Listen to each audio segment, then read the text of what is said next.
So firstly, a big thank you to all of you for coming this evening to this launch.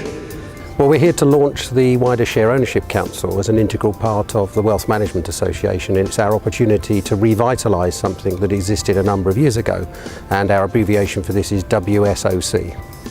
We're hoping to start getting a great interest in private ownership of shares, to start making sure that people understand there is an organisation who tries to fight for this on behalf of its firms and their ultimate clients, of which we have 4 million across the United Kingdom. So we think we're well placed to make sure that we fight for this.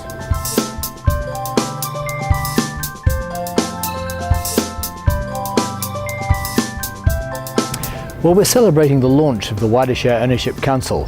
It's a terrific new venture brought about as part of the WMA.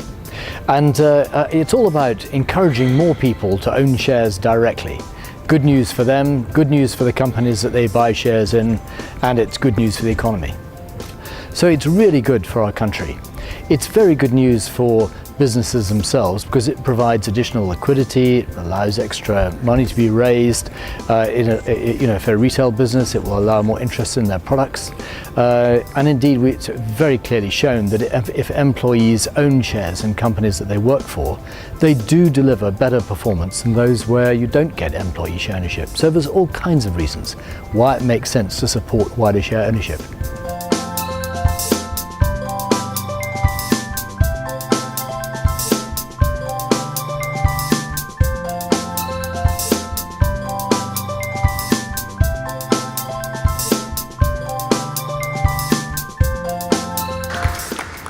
Chairman, ladies and gentlemen, part of this evening is a trip down memory lane for me. When I was very young, I was an enthusiast for wider ownership and helped persuade Margaret Thatcher that we needed to sell a lot of the family silver back to the family. There were a few noises off from some of my senior colleagues, but the public took to it very well. I've always been an enthusiast for wider share ownership. I want people to participate in the economic wealth of the nation. I want them to own a bit of it and feel it belongs to them and that they are part of a wealthy country making progress. And people have to start off in a modest way, and wider share ownership can talk to everyone at most income levels and in all different circumstances, and they can then be part of the wider economic nation and feel that they are sharing in the wealth we're generating. I'd like to arrest the decline and get back to winning again. We went through several decades where more people came to own their own home, and people take great pride in owning a home.